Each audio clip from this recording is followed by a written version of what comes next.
Ind AS 116 Leases. Ind AS 116 shall apply to all leases, including lease of ROE assets, that is, right of use assets, in a sublease. Ind AS 116 is not applicable to B lease, B biological assets leases, leases of biological assets held by lessee. For that, Ind AS 41 is applicable. E. Exploration. In case of leases to explore for or use minerals, oils, natural gas, Ind AS 106 is applicable. L. Licensing agreements. Rights held by a lessee under licensing agreements for such items as motion picture films, video recordings, plays, manuscripts, patents, and copyrights. For this, Ind AS 38 is applicable. I. Intellectual property. A license of intellectual property granted by the lessor. For this, Ind AS 115 is applicable. S. Service concession arrangements. For this, Ind AS 115 is applicable, not 116. So, Ind AS 116 is not applicable to B lists. Biological assets, exploration, licensing agreements, intellectual property, service concession arrangements. A lessee may apply Ind AS 116 to leases of intangible assets, other than those described above. Exemptions from applying Ind AS 116. A lessee can elect not to apply Ind AS 116's recognition requirement to short-term leases and leases for which underlying asset is of low value. For these two categories, lessee can claim exemption by not applying Ind AS 116's recognition requirements. Short-term leases. What are short-term lease? What is a short-term lease? It is a lease that at commencement date has a lease term of less than equals to 12 months and does not include an option to purchase. That means no purchase option or renewal beyond 12 months the underlying asset. In case there is an option of renewal beyond 12 months at the commencement date, such option is reasonably certain to be exercised. It will not be considered as short-term lease. That option is not reasonably certain to be exercised. It will be considered as short-term lease. That means if it is option is reasonably certain, it will not be considered as short-term lease. If it is not reasonably certain, it will be considered as short-term lease. The short-term lease exemption can be made by class of underlying asset to which the right of use relates. Leases of low-value assets. Ind AS 116 does not explicitly define low-value assets. It provides the condition based on which an asset can be treated as low value. An asset can be low value if both the following conditions are satisfied. First condition, the lessee can benefit from use of underlying asset on its own or together with other resources that are readily available to the lessee. And second condition, the underlying asset is not highly dependent on or highly interrelated with other assets. If both the conditions are satisfied, that asset will be considered as a low value asset. The selection for leases of low value can be made on lease by lease basis. For example, an entity enters into a rental contract for a large number of laptops. Entity has considered that value of individual laptop would be low, even though the contract for all the laptops is not. The condition of Ind AS 116 are satisfied. That is, the entity can benefit from use of individual laptop together with other resources that are readily available. Consequently, each laptop qualifies as a low value asset. For this, Ind AS 116 exemption is applicable. A lease of an underlying asset does not qualify as a lease of low value asset if the nature of the asset is such that when new, the asset is typically not of low value. For example, leases of second-hand or old cars would not qualify as leases of low value assets because a new car would typically not be of low value. So a new car cannot be considered as low value asset. Head lease do not qualify as low value asset. If a lessee subleases or expects to sublease an asset, the head lease does not qualify as a lease of low value asset. That is, an intermediate lessor who subleases or expects to sublease an asset cannot account for the head lease as a lease of low value asset. So that means head lease cannot be considered as a low value asset. For head lease, Ind AS 116 exemption is not applicable. If a lessee elects to apply the above recognition exemption, the lessee shall recognize the lease payments associated with those leases as an expense on either a straight line basis over the lease term or another systematic basis. What is a lease? Ind AS 116 requires customers and suppliers to determine whether a contract is a lease at the inception of the contract. Lease means a contract or a part of contract that conveys the right to control the use of an identified asset for a period of time in exchange for consideration. Key concepts relating to definition of lease. First, inception date. What is meant by inception date? Inception date will be earlier of date of lease agreement or date of commitment by parties to the principal terms and conditions of the lease, whichever is earlier, will be the inception date. Commencement date. It is the date on which lessor makes an underlying asset available for use to the lessee. The timing of when lease payments begin under the contract does not affect the commencement date of the lease. Inception date. Inception date, it is the date when an entity shall assess if the contract contains a lease or not. Commencement date means date when the lessee initially recognizes the lease liability and ROI asset, and the lessor for financial lease initially recognizes its net investment in the lease. That is date when accounting starts. Commencement date means accounting starting date. A right to control. To assess whether a contract conveys the right to control the use of an identified asset, an entity shall assess whether the customer has both the following conditions: the right to obtain substantially all the economic benefits from use of an identified asset, and right to direct the use of an identified asset. If both the conditions are satisfied, then it is said that there is a right to control the use of an identified asset. Next, a right to obtain substantially all of the economic benefits. A customer can obtain economic benefits either directly or indirectly. Economic benefits from use of an asset includes assets' primary outputs and byproducts. For example, renewable energy credits that are generated through the use of an asset and benefits from subleasing the assets. So these may be the use of assets. Any of the above three will be considered as use of an asset. A right to direct the use of an identified asset. The customer, that is the lessee, has the right to direct the use of its use if substantial decisions about how and for what purpose an asset will be used and decisions regarding where and when the asset is to be used is taken by the customer. In some arrangements, the decisions relating to how and for what purpose an asset is used are already specified, that is predetermined in the contract before the lease term commences. A supplier's protective rights do not prevent the customer from having the right to direct the use of an identified asset.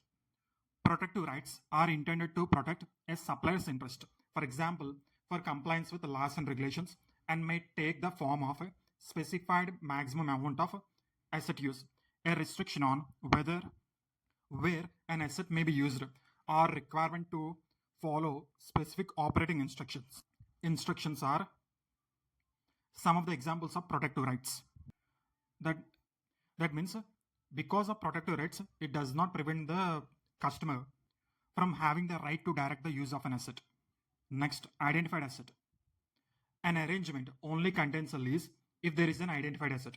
An identified asset can be explicitly specified in a contract or implicitly specified at the time that the asset is made available for use by the customer. An asset is identified only if supplier does not have substantial substitution rights. That means a supplier's right to substitute an asset is substantive when both of the following conditions are satisfied. First condition, supplier has the practical ability to substitute alternative assets throughout the period of use, and supplier would benefit economically from exercising its right to substitute the asset. If both the conditions are satisfied, then it is said that supplier has a right to substitute an asset. That means supplier has substantive substitution rights. An asset is identified only if asset is physically distinct. It may be an entire asset or a portion of asset. For example, one floor within a building may be considered as physically distinct if it can be used independent of other floors. Similarly, in certain assets where we get the right to use the capacity, for example, broadband, there is no identified asset unless substantially all the capacity is used. Substantially all is not defined in Ind AS 116. If supplier is required to substitute alternative assets only when the underlying asset is not operating properly. For example, a normal warranty provision This does not create a substantive substitution right.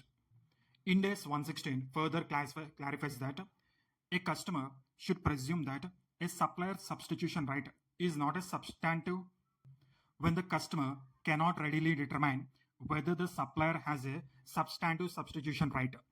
Next, lease term. Lease term equals to non-cancelable period plus renewal option period if reasonably certain that renewal option will be accessed, plus period covered by an option to terminate if reasonably certain that option to terminate will not be exercised. The lease term begins at the lease commencement date, and the assessment of whether a lessee will exercise an extension or termination option should be done on lease commencement date. Cancelable leases. Cancelable leases. Any non-cancelable periods in contracts that meet the definition of a lease are considered part of the lease term. That means lease term includes non-cancelable periods. In case the contract of lease is cancelable at any time or after the end of non-cancelable term, then if both lessee and lessor can terminate without any significant penalty, then there are no enforceable rights and obligations. That is, no contract beyond the non-cancelable term. That is, the lease term is limited to the non-cancelable term. If only the lessor has the right to terminate a lease, the period covered by the option to terminate the lease is included in the non-cancelable period of the lease, as lessee has an obligation to make the payment. If only the lessee has the right to terminate a lease, the period covered by the option to terminate the lease is included if lessee has economic incentive to continue, that is, not terminate, and exclude in case lessee has no economic incentive to continue. Next, example, suppose the contract term is 10 years and the non-cancelable or lock-in period is 6 years. The lease term shall be as follows. If the termination option is with the lessor, then lease term should be 10 years, because even after 6th year, the lessee would be contractually bound to make the payment until 10th year and also has the right to use the asset until 10th year unless lessor terminates the contract. If the termination option is with the lessee, the lease term shall be 10 years only, assuming reasonable certainty, because after the expiry of 6th year, though the lessee is not contractually bound till 10th year, but it is assumed that lessee is reasonably certain that it will not exercise this option to terminate. Lease term will be 6 years in case lessee has no economic incentive to continue. Next, if the termination option is with both, that means any party can terminate, either lessee or lessor, then lease term shall be 6 years, because after 6th year, either party can terminate the contract without consent of other party, and hence contract is not enforceable after 6th year, provided there is insignificant or no penalty for termination. Lease term for non-consecutive periods. This is seen in when sports teams lease a sports stadium for particular non-consecutive days of the year. In these arrangements, the lease term is the aggregate of the non-consecutive periods. A reassessment of lease term and purchase option. An entity is required to reassess the lease term upon the occurrence of either a significant event or a significant change in the circumstances. That means in case of change in circumstances or change in any significant event or occurrence of any significant event, the lease term and purchase option need to be reassessed. Lease payments. Lease payments are defined as payments made by lessor to the lessee. Lessee to the lessor. Payment made by lessee to the lessor is lease payments. They comprising the following. Fixed payments. Lease payments includes fixed payments, including in substance fixed payments, less any lease incentives. Next, variable lease payments that depend on an index or a rate. Excess price of purchase option if lessee is reasonably certain to exercise that option. Payment of penalties for terminating the lease if the lease term reflects the lessee exercising an option to terminate the lease. For the lessee, lease payments also include amounts expected to be payable by the lessee under residual value guarantees. For the lessors, lease payment includes residual value guarantees provided by the lessee, a party related to the lessee, or a third party unrelated to the lessor. Exclusion of payment for calculating lease liability. Payments allocated to non-lease components unless lessee opts for using practical expedient to not to separate non-lease component. It will be excluded from payments for calculating lease liability and variable lease payments that do not depend on index or rate. This is also excluded from payments for calculating lease liability. Fixed lease payments. They refer to an determinable amount to be paid, which can be either be equal each year. For example, 5-year equipment lease with annual payments of 20,000, or they can be payments that change over time. Example, lease payments of 20,000 per month at lease commencement that increase annually by 2,500 per month. This comes under fixed lease payments. Next, in substance fixed lease payments. These are payments that may be in form contain variability but in substance are unavoidable. Examples of in substance fixed lease payments are if there is more than one set of payments but only one of those sets of payments is realistic. In such a case, consider the realistic set of lease payments. Next, if there is more than one realistic set of payments but it must make at least one of those sets of payments. In such a case, consider lowest set of payment to the lease payments. Next, lease incentives. Lease incentives are the payments made by lessor to the lessee. For example, signing bonus, reimbursements of cost incurred by lessee, such as moving expenses, transportation expenses, etc. These payments reduce the cash outflow for the lessee. They are deductible from lease payments. Variable lease payments.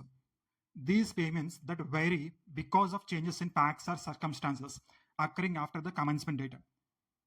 Other than the passage of time, variable lease payments are of two types. Variable lease payments that are linked to index or rate.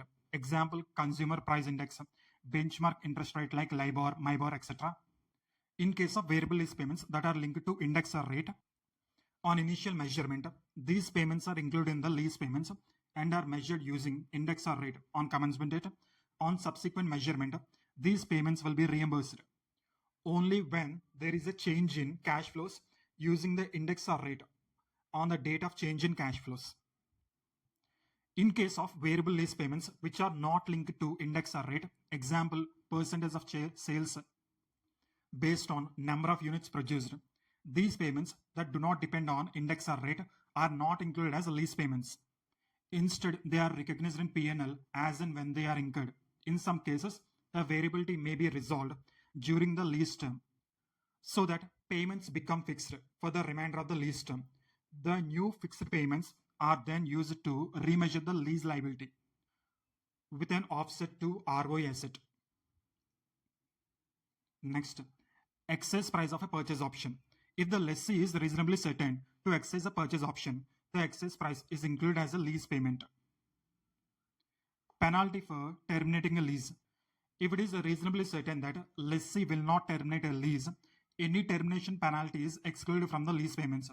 Otherwise, the lease termination penalty is included as a lease payment. Guaranteed residual value, GRV. For lessee, for lessor. For lessee, a lessee may provide a guarantee to the lessor that the value of underlying asset it returns to the lessor at the end of the lease will be at least of a specified amount. For a lessee, lease payment includes amount expected to be payable by the lessee payable by lessee under guaranteed residual value, GRV. For lessor, Ind AS 116 requires lessor to include in the lease payments any GRV, guaranteed residual value, provided to the lessor by the lessee or a party related to the lessee or a third party unrelated to the lessor. Initial direct cost. Initial direct costs are the incremental cost of obtaining a lease that would not have been incurred if the lease has not been obtained. That means this cost will not be there if lease has not been obtained. It will be there if lease has been obtained. Next, discount rates.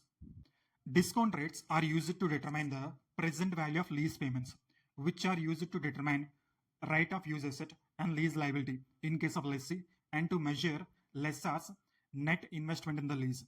For lessee, first priority should be given to interest rate implicit in the lease, that is lessor's IRR, and second priority should be given to lessee's incremental borrowing rate.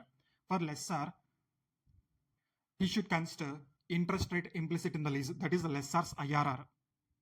Separation of lease and non-lease components.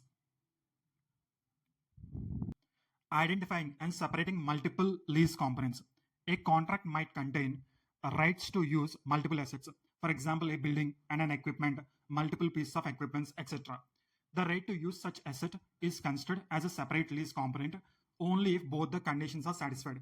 Condition number 1, the lessee can benefit from the use of asset either on its own or together with other resources that are readily available to the lessee. And condition number 2, the underlying asset is neither highly dependent on or nor highly interrelated with the other underlying assets in the contract. If one or both of these criteria are not met, then the right to use multiple asset is considered as a single lease component, that is not a separate lease component. If both the conditions are satisfied, it will be considered as a separate lease component, otherwise single lease component. Separate lease components from non-lease components. There may be many contracts containing a lease coupled with an agreement to purchase or sell other goods or services. Such other goods or services may be non-lease components.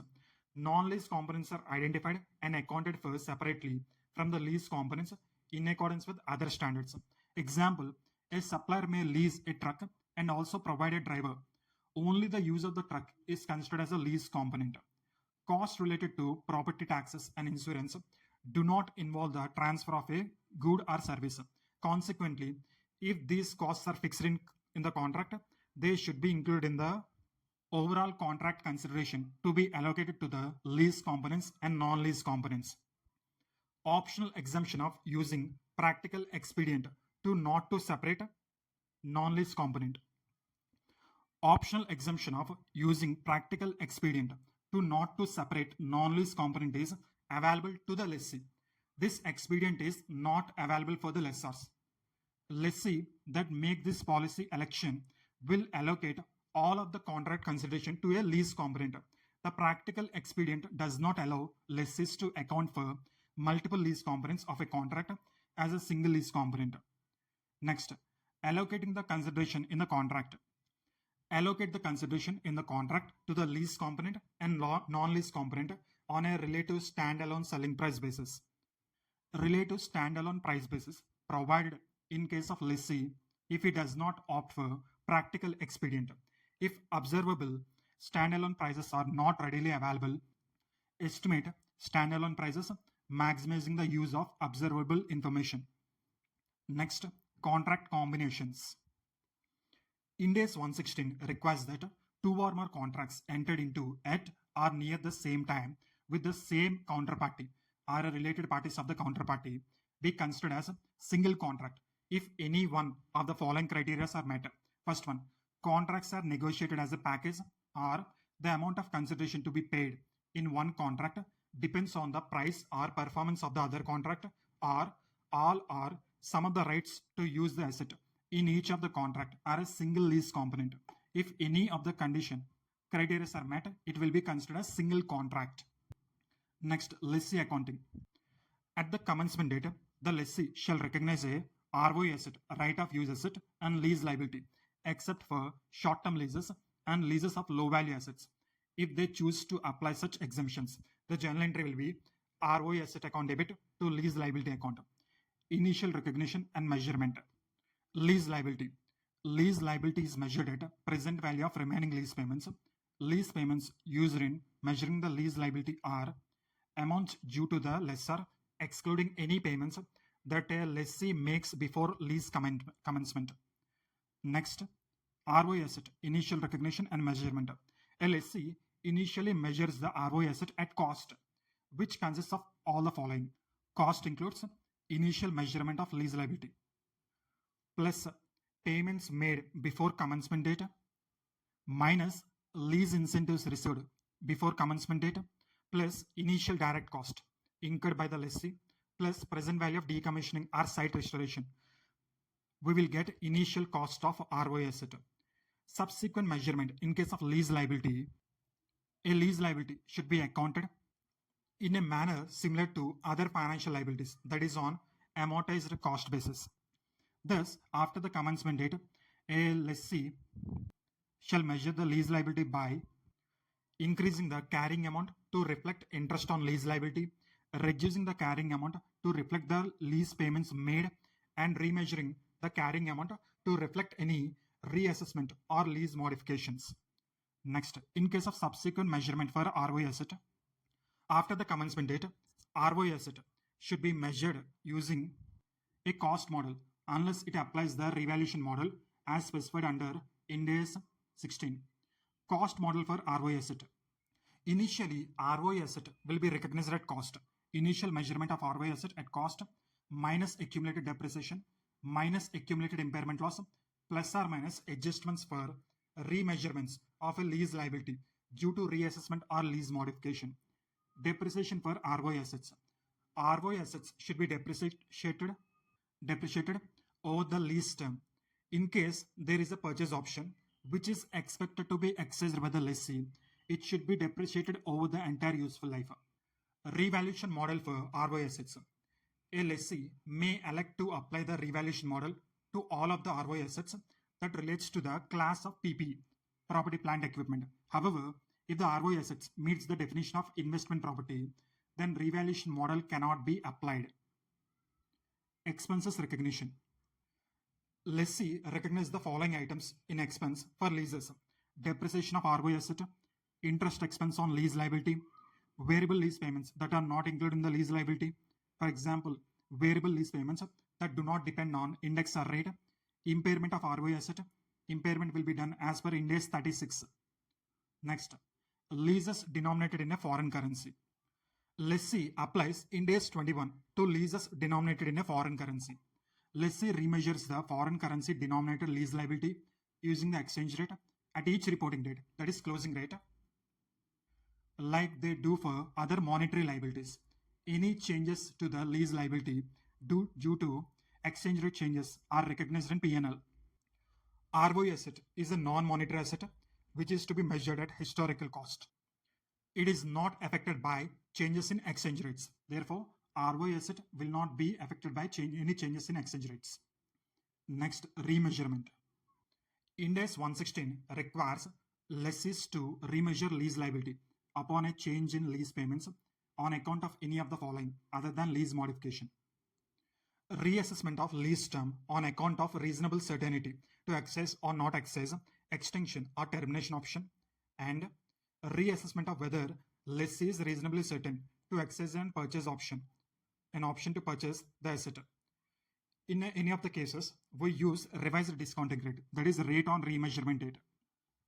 In case of in-substance fixed lease payments or future lease payments resulting from a change in an index or rate, or amounts expected to be payable under guaranteed residual value GRV. In all three cases, we can continue original discounting rate. First one in case of in-substance fixed lease payments. In case of change in index or rate. In case of GRV cases, we can continue original discounting rate. In all other cases, we can go for revised discounting rate, that is a rate on remeasurement date. Accounting entries to give the effect of remeasurement. If remeasurement results in increase in lease liability, entry will be ROI asset account debit to lease liability account. If remeasurement results in decrease in lease liability, entry will be lease liability account debit to ROI asset account. However, if the carrying amount of ROI asset is reduced to 0 and there is further reduction in measurement of lease liability, a lessee recognizes any remaining amount of the remeasurement in P&L account. That means balancing figure will be transferred to profit and loss account. Next, lease modifications accounting for lessee. A lease modification is a change in scope or consideration for a lease that was not part of original terms and conditions of the lease. For example, adding or terminating the right to use one or more asset, leasing additional space in the same building, extending or shortening lease term, etc. These all comes under lease modification. Modification can involve change in consideration, change in tenure, change in scope. Lease modification, two types. Such modification will be treated as separate lease. Such modification will not be treated as separate lease. First case, modification treated as separate lease. Modification increase the scope of lease by adding the right to use one or more assets, and consideration for lease increase by standalone price for increase in scope. If both criteria are met, then account for additional right of use as new separate lease. Next, modification not as separate lease. In case of change of consideration, either increase or decrease, and change in lease term or change in scope, that is granting additional right to use asset but not at standalone price, then remeasure lease liability using revised discounting rate and remeasure ROI asset by same amount. Next, in case of decrease in lease term or decrease in scope, decrease the lease liability for lease payments not to be made using old discounting rate and decrease ROI asset proportionately. Difference will be recognized in P&L account. Excess of a purchase or renewal option or change in assessment of whether option is renewable, reasonably certain, whether option is reasonably certain to be accessed or not considered as lease modifications, but can result in remeasurement of lease liabilities and ROI assets. Next, lessor accounting. A lessor is defined as an entity that provides the right to use an underlying asset for a period of time in exchange for consideration. Classification. At inception date, lessors classify all leases as finance lease or operating lease. Finance lease, it is defined as lease where substantially all the risks and rewards incidental to ownership of an underlying asset are transferred to the lessee. In case of operating lease, it is the lease that does not transfer substantially all the risks and rewards incidental to ownership of an underlying asset. That is the lease other than financial lease is operating lease. What are the indicators of financial lease? Finance lease. Ind AS 116 lists a number of indicators that individually or in combination would normally lead to a lease being classified as finance lease. Under that first one, ownership. Lease transfers ownership of an asset to lessee by the end of the lease term. Second, purchase option.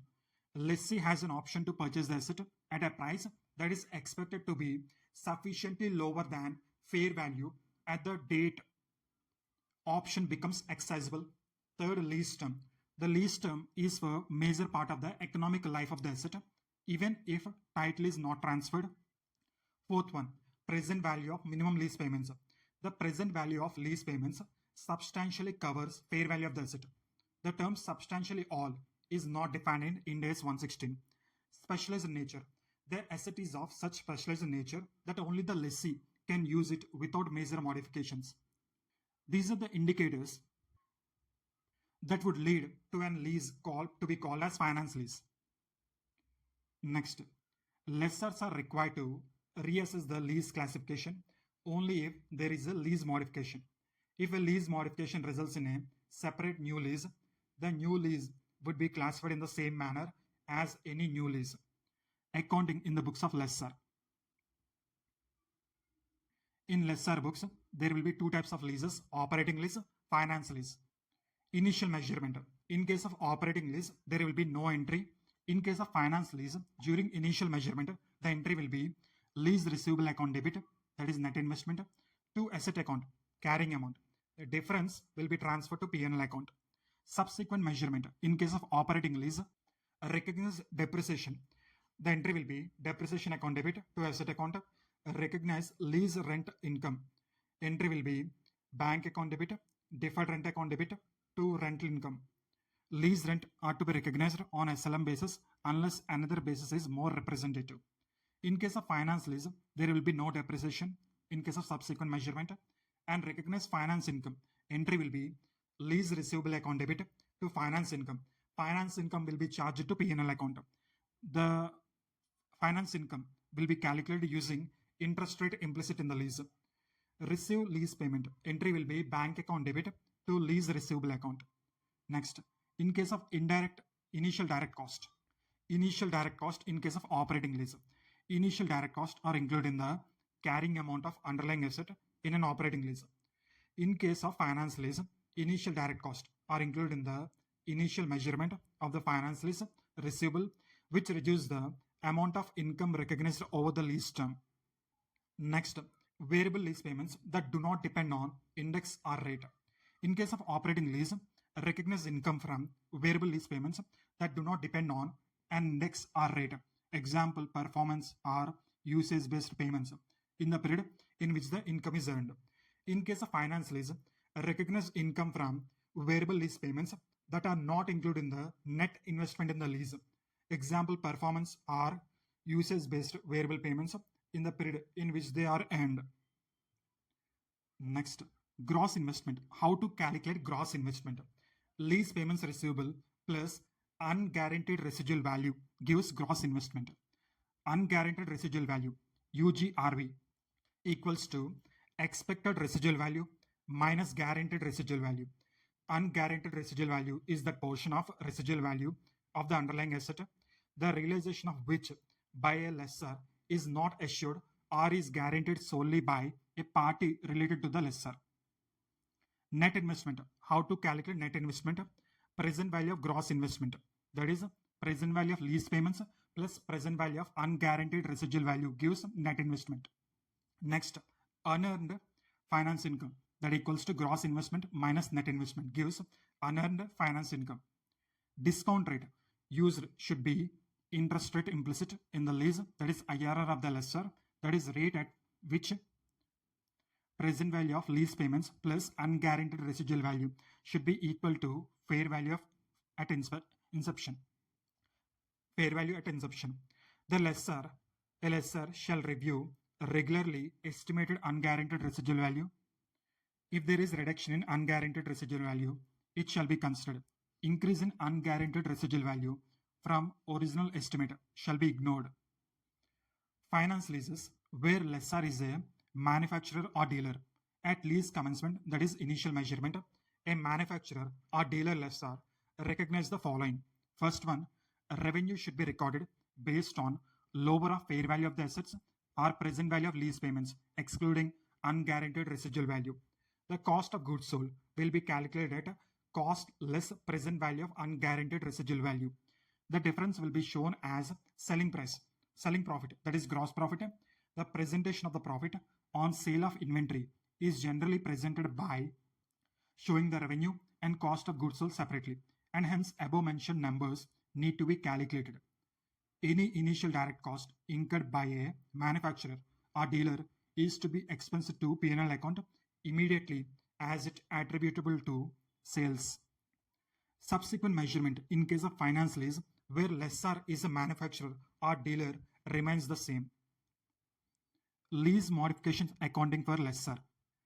A lease modification is a change in scope or consideration for a lease that was not part of original terms and conditions of lease. For example, adding or terminating the right to use one or more asset or extending or shortening of lease term. These all are considered under lease modifications.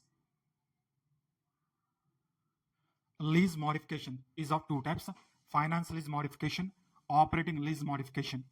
Under finance lease modification, modification will be treated as separate lease. If modification increase the scope of the lease by adding the right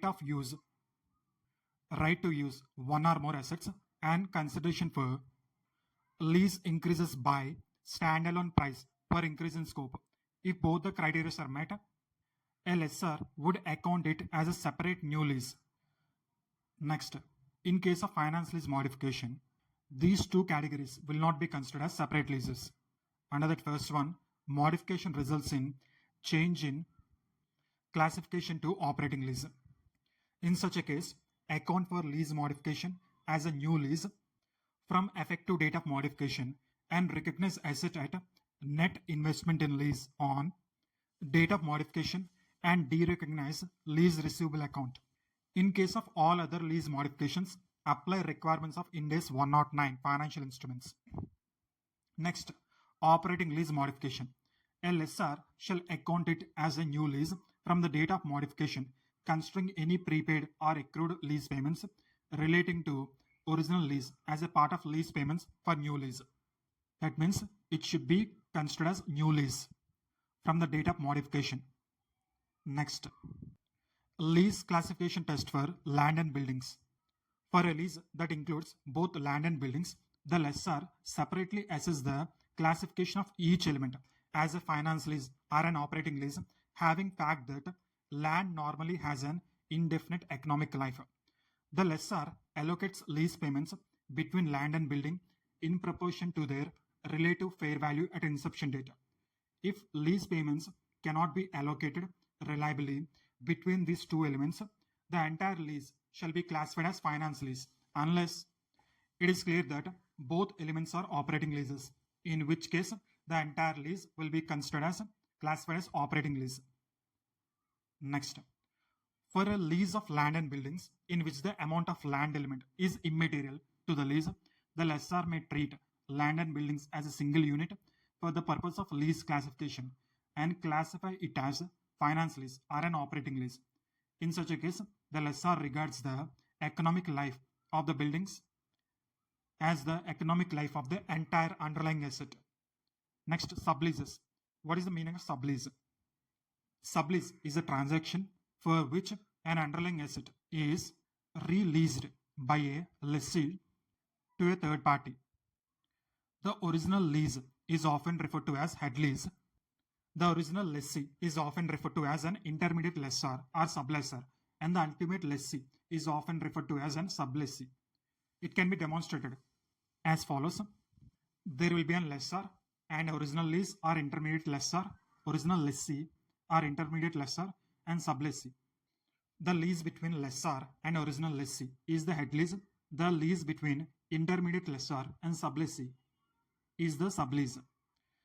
Accounting in the books of intermediate lessor or original lessee. If sublease is classified as finance lease, then original lessee, that is intermediate lessor, de-recognize the ROI asset on the head lease and recognizes lease receivables. Entry will be lease receivable account debit to ROI asset, and the balance will be transferred to P&L account as gain. Here, original lease liability is not de-recognized. If sublease is classified as an operating lease, then original lessee continues to account for lease liability and ROI asset on the head lease. That is, no entry will be there at the time of sublease. Recognize sublease rent on SLM basis, straight line method basis. Next, while assessing the sublease as a operating or financial lease, we will compare the lease term with the life of ROI asset, that is original lease term, and not with the life of the underlying asset. When the head lease is a short-term lease, the sublease is classified as an operating lease. This is because the intermediate lessor has not recognized any ROI asset and lease liability in its books under head lease. Therefore, intermediate lessor can never show the sublease as finance lease.